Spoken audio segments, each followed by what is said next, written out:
All right, let's be clear from the start. This is not your typical tax guide. Think of this as a strategic briefing, specifically for partners in high-performance professional firms. We're here to talk about one single critical decision in your financial architecture. A decision that, frankly, is likely costing your firm tens, if not hundreds of thousands of dollars every single year. So let's get right into it.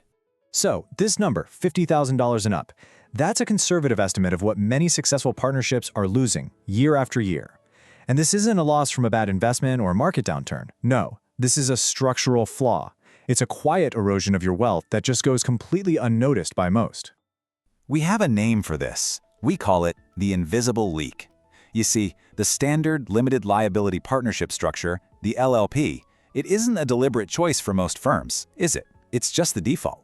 And the moment your firm hits a certain level of success, that default setting starts to silently siphon wealth directly out of the partner's pockets. Okay, so to fix this leak, you first have to diagnose it.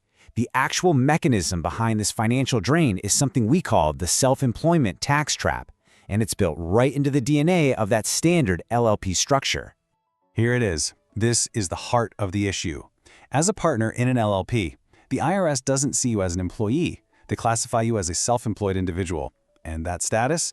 Well, it automatically triggers the full 15.3% self-employment tax. Why? Because it's designed to make you pay for both the employer and the employee side of Social Security and Medicare.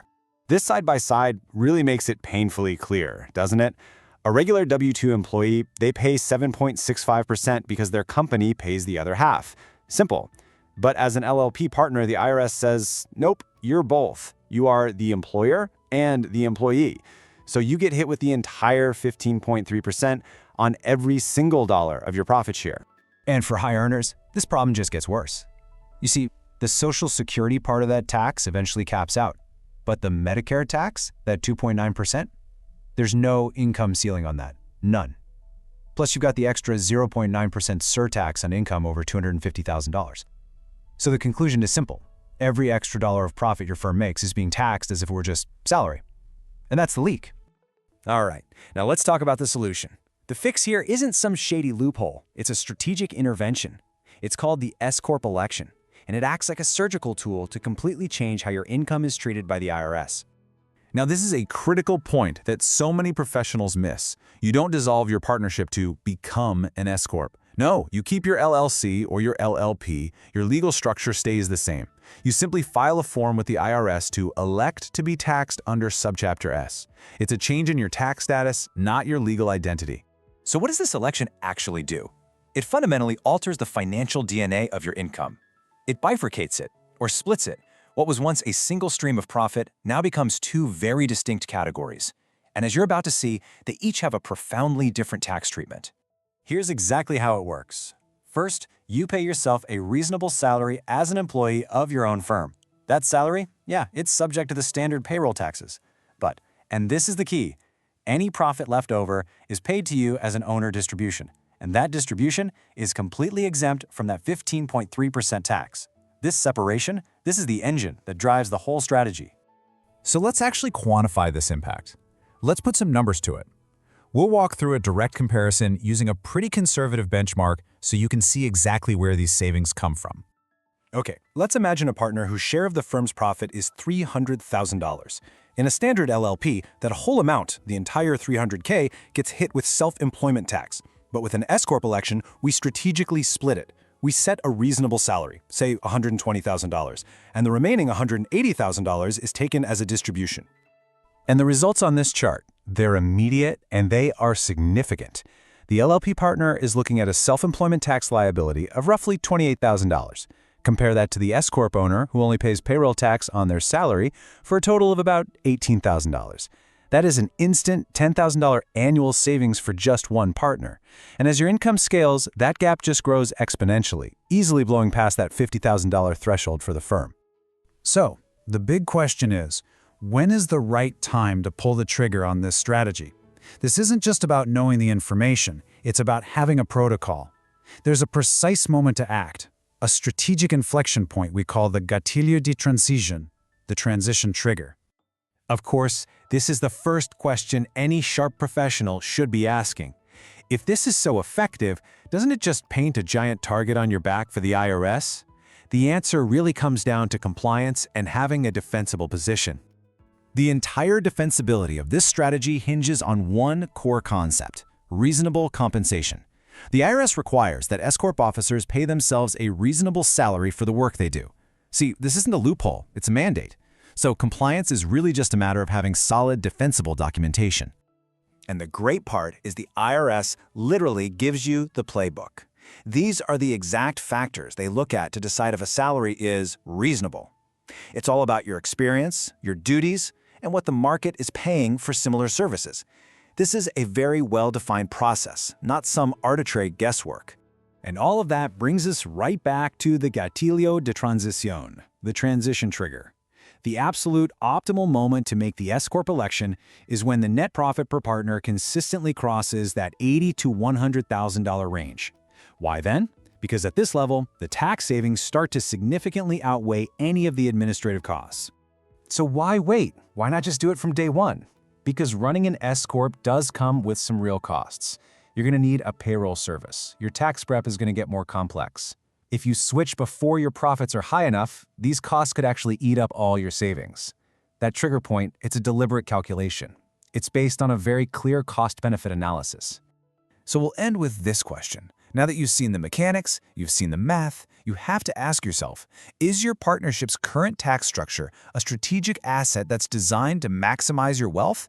Or is it a silent liability, that invisible leak, draining value from your firm every single year? The choice to act is now a matter of strategic protocol. So we've talked about the power of the S-Corp for saving on taxes. That's fantastic. But, winning the battle is one thing. Defending the fortress you've built, that's a whole other ballgame. Today, we're shifting gears from discovery to discipline.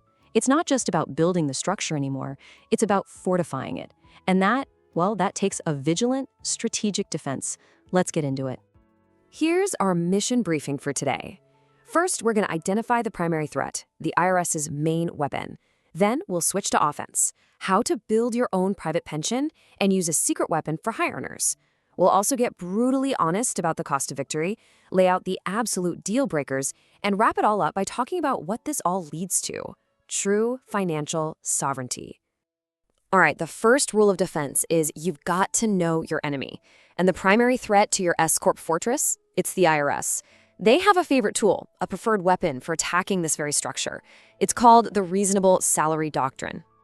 And let's be crystal clear about this. This is not some vague guideline. The IRS has put it right there in black and white. If you're an officer providing anything more than minor services, you are an employee, full stop. Your compensation must be treated as wages. This is the battleground, and believe me, the IRS has already defined the terms of engagement. So, this brings us to their weapon of choice, the reasonable salary doctrine. It's actually a pretty simple concept.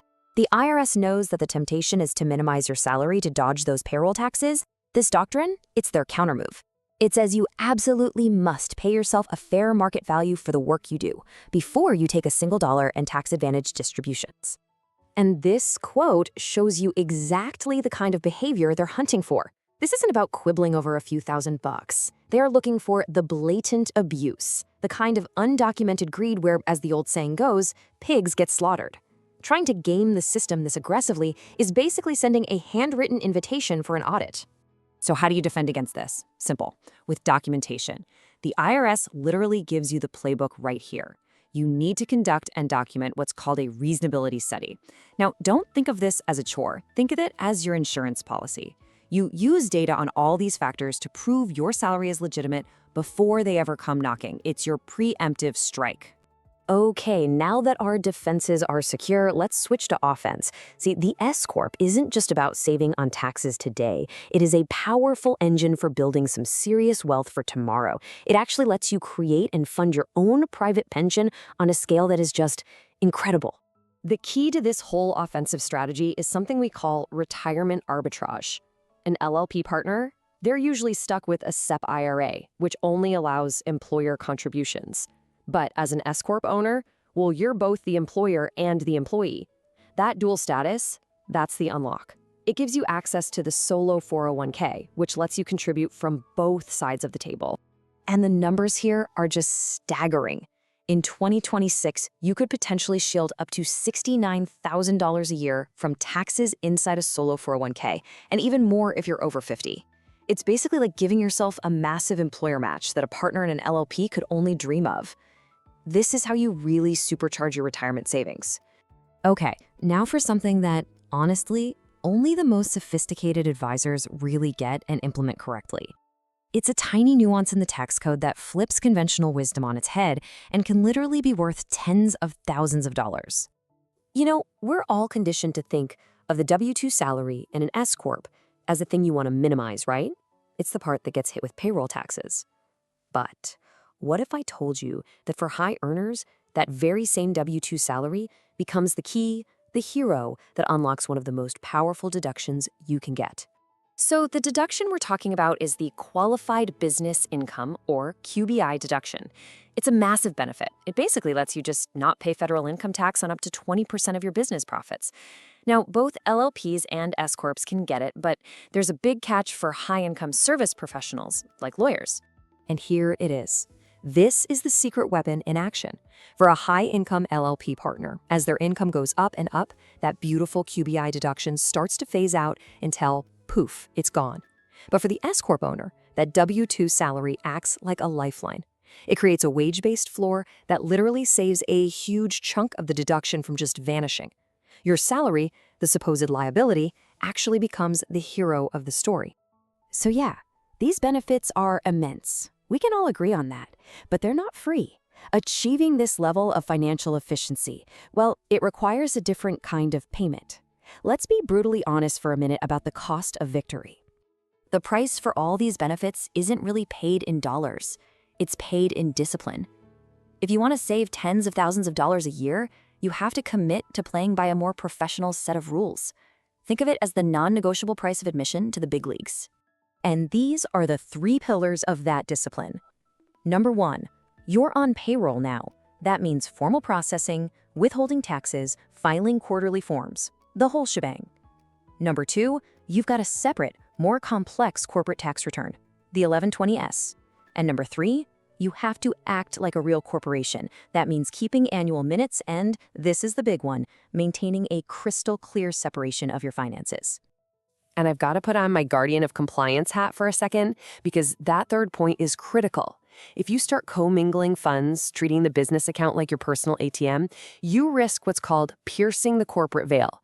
And that is the ultimate failure. That's when a court can say your corporation is a sham, making your personal assets vulnerable and destroying the entire fortress you worked so hard to build. Now, part of providing credible counsel is being really clear about who this strategy is not for. The S-Corp is an incredibly powerful tool, for sure, but it's not a one-size-fits-all solution. There are some hard and fast limits. Here they are, the absolute deal breakers. More than 100 shareholders, you're out. Any owners who aren't U.S. citizens or residents, dead on arrival. Have another corporation as a partner? Nope, not allowed. And finally, you can only have one class of stock, which just means all your distributions have to be perfectly proportional to ownership. No funny business. So, what's the final verdict here? What's the real takeaway? The most important thing to understand is that this isn't about some one-time decision.